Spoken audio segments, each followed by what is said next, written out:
ఉష్ణము దీనిలో మనం కెలోరీమెట్రీ రెండో భాగం గురించి నేర్చుకోబోతున్నాం. Objectives we should be able to write and apply the formula for calculating latent heats of fusion and vaporization of various materials. ఇక్కడ మనము ద్రవీభవన గుప్తోష్ణము బాష్పీభవన గుప్తోష్ణాల యొక్క నిర్వచనాలను రాస్తూ వాటిని ఫార్ములాలో ఎలా ఉపయోగించి ఆ ప్రాబ్లమ్స్ని చేయగలమో నేర్చుకోబోతున్నాం. When a change of phase occurs, there is only a change in the potential energy of the molecule. The temperature is constant during the change. ఏదైనా ఒక పదార్థం యొక్క స్థితి మారుతున్నప్పుడు దాని స్థితి శక్తిలో మాత్రమే మాలిక్యూల్స్ మధ్య స్థితి శక్తిలో మాత్రమే మార్పు జరుగుతుంది. అప్పుడు ఉష్ణోగ్రత అనేది స్థిరంగా ఉంటుంది. కాబట్టి ఒక పదార్థం యొక్క స్థితి మారుతున్నప్పుడు ఉష్ణోగ్రత స్థిరముగా ఉంటూ అణువుల మధ్య పొటెన్షియల్ ఎనర్జీ అంటే స్థితి శక్తి మారుతుంది. ఘన పదార్థము ద్రవ పదార్థముగా మారుతున్నప్పుడు ఆ అణువుల మధ్య దూరం పెరుగుతూ ఉంది, ఉష్ణోగ్రత స్థిరంగా ఉంటుంది. దాన్ని మనం ఫ్యూజన్ అంటాం. The change of solid to liquid is named as fusion, where the molecular distance is increasing from solid to liquid. The molecules are going far. Then we apply the formula Q is equal to ml or LF, where LF is called latent heat of fusion. ఎప్పుడైతే స్థితి మారిందో దాన్ని ఏమంటామంటే ద్రవీభవన గుప్తోష్ణము అంటారు. దీన్నే మనం LF అని కూడా చూపించాం. When a liquid is changing to gaseous form, the molecules are further increasing. The distance between the molecules are further increasing. That we call as vaporization. And here this LV is called latent heat of vaporization. Q is equal to mLV.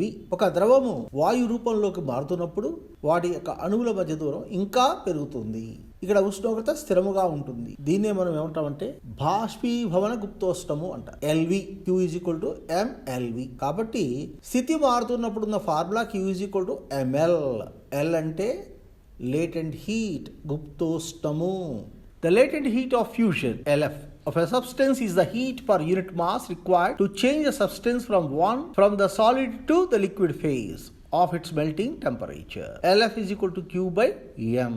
Latent heat of fusion for water is 80 calorie per gram or 3.36 into 10 power 5 joule per kilogram. It is an SI unit. ద్రవీభవన గుప్తోష్ణము ప్రమాణ ద్రవ్యరాశి యొక్క ఘన పదార్థాన్ని ద్రవ రూపంలో మార్చటానికి స్థిరమైన ఉష్ణోగ్రత వద్ద ఎంత ఉష్ణరాశిని ఇవ్వాలో దానినే మనం ద్రవీభవన గుప్తోష్ణము అంటారు. కాబట్టి ఒక ఘన పదార్థము ప్రమాణ ద్రవ్యరాశి కలిగి స్థిరమైన ఉష్ణోగ్రత వద్ద ద్రవముగా మారుతూ ఉంటే దానికి ఎంత ఉష్ణరాశిని ఇచ్చామో దానినే మనం ద్రవీభవన గుప్తోష్ణము అంటారు. LF is equal to Q by M. నీటికి ఈ ద్రవీభవన గుప్తోష్ణం ఎంత అంటే 80 క్యాలరీ పర్ గ్రామ్ లేదా 3.36 into 10 power 5 joule per kilogram.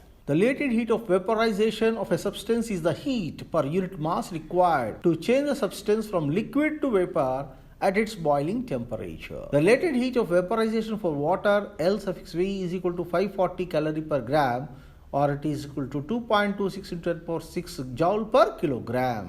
బాష్పీభవన గుప్తోష్ణము అంటే ప్రమాణ ద్రవ్యరాశి కలిగిన ఒక ద్రవము ఒక స్థిరమైన ఉష్ణోగ్రత వద్ద అంటే బాయిలింగ్ టెంపరేచర్ వద్ద అది వాయువుగా మారుతున్నప్పుడు ఎంత ఉష్ణరాశి కావాలో దానినే బాష్పీభవన గుప్తోష్ణము అంటారు. ఇది నీటికి 540 క్యాలరీ పర్ గ్రామ్ లేదా 2.26 into 10 power 6 joules per kilogram.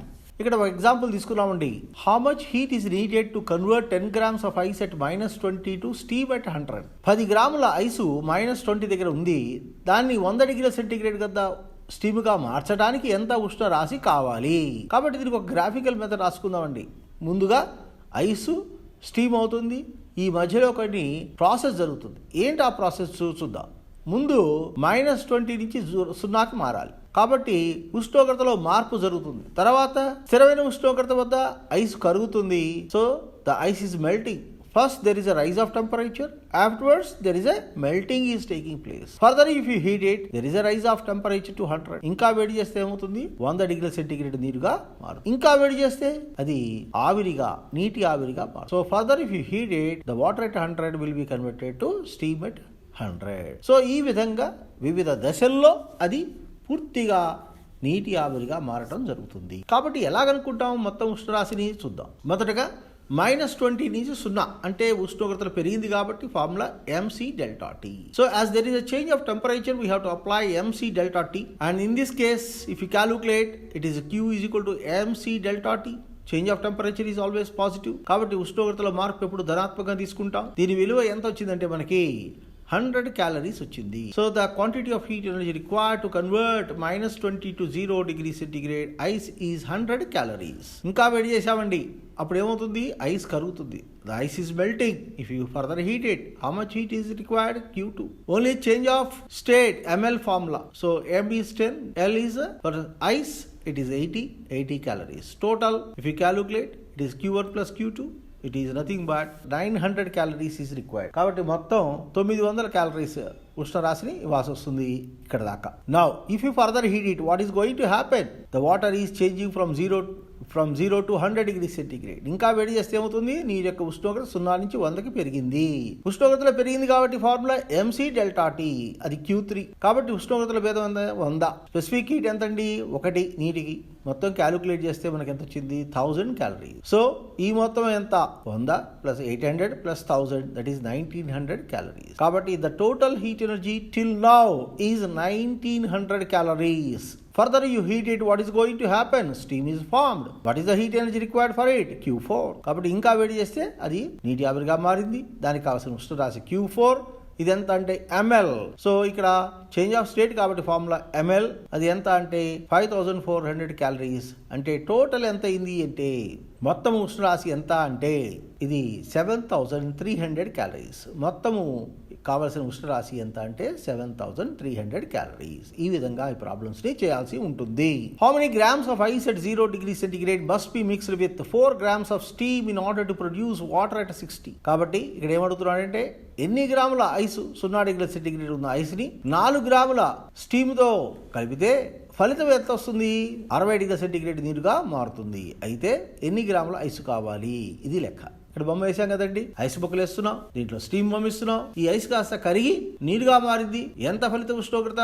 Effective temperature 60 degrees centigrade. The total heat energy gained is equal to heat last. కాబట్టి ఎంత అయితే ఉష్ణరాశిని పొందిందో ఐస్ మొక్కలు, అంతే ఉష్ణరాశిని స్టీమ్ కూడా కోల్పోతున్నాయి. ఆ ఫార్ములాకి ఇక్కడ చేంజ్ ఆఫ్ స్టేట్ ఉంది కాబట్టి ml, చేంజ్ ఆఫ్ టెంపరేచర్ ఉంది కాబట్టి mc delta t, రెండు రాసుకోవాలండి. సో ml రాసుకోవాలి, mc delta t. కాబట్టి ఎడం పక్కనేమో ఐస్కి రాసాం, కుడి పక్కనేమో స్టీమ్కి రాసాం. దీని విలువలు ప్రతిక్షేపిస్తే మనకి టోటల్ గెయిన్డ్, టోటల్ లాస్ట్, రెండు ఈక్వేషన్ రాసామండి ఫార్ములాస్. కాబట్టి వీటిని సింప్లిఫై చేస్తే ఈ రకంగా మనకి సమీకరణం వచ్చింది. mi అంటే మాస్ ఆఫ్ ఐస్, ఎంత అంటే దాని విలువ 16.6 grams. కాబట్టి ఇన్ని గ్రాములు ఐస్ ఇస్తే మనకి ఫలిత ఉష్ణోగ్రత 60 డిగ్రీలుగా మారుతుంది. 50 grams of ice mixed with 200 grams of water initially at 70 degrees centigrade. Find the equilibrium temperature of the mixture. ఇక్కడ 50 గ్రాముల ఐస్ 0 డిగ్రీల సెంటిగ్రేడ్ తో 200 గ్రాముల వాటర్ 70 డిగ్రీ సెంటిగ్రేడ్ తో కలిపారు. అయితే ఫలిత ఉష్ణోగ్రత, మిశ్రమం యొక్క ఫలిత ఉష్ణోగ్రత ఎంత అని అడుగుతున్నాడు. బొమ్మ వేసామండి. We have drawn the sketch, the diagram. We have drawn that diagram. Now if you calculate heat gain by ice blocks, ml plus mc delta t. So change of temperature means always high temperature minus low temperature. So if you calculate, it is given by this equation. If you calculate heat lost and it is only water at 70, therefore mst or mc delta t. If you write the values, you get the equation like this. And if you equate them, we get the answer as the effective temperature or equilibrium temperature. The resultant temperature, ఫలిత ఉష్ణోగ్రత ఎంత అంటే 40 degrees centigrade. కాబట్టి ఇక్కడ heat last is equal to heat gain అనే సూత్రాన్ని ఉపయోగించాం. Change of state ఉంటే ml వేసుకుంటాం, చేంజ్ ఆఫ్ టెంపరేచర్ ఉంటే mc delta t వేసుకుంటాం. కాబట్టి స్థితి మారితే ml, ఉష్ణోగ్రత మారితే mc delta t.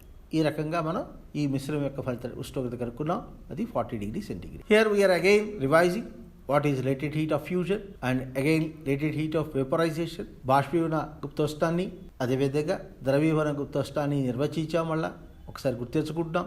కాబట్టి ఉష్ణోగ్రతలో మారితే Q is equal to mc delta t, స్థితి మారితే Q is equal to ml. If there is a change of temperature, mc delta t. If there is a change of state, Q is equal to ml. ఈ సూత్రాలు మళ్ళా మనం వేసుకోవాల్సి వస్తుంది. Here it is nothing but the calorimetry, nothing but method of mixtures. Whenever there is a transfer of heat within a system, the heat lost by warmer bodies equal to heat gain by cooler bodies. Heat last is equal to heat gain. కాబట్టి ఎక్కడైతే ఉష్ణరాశుల మధ్య బదిలీ జరిగితే మనం వేసే formula ఏంటంటే కెలోరీమెట్రీలో కోల్పోయిన ఉష్ణరాశి is equal to పొందిన ఉష్ణరాశికి సమానంగా ఉంటుంది.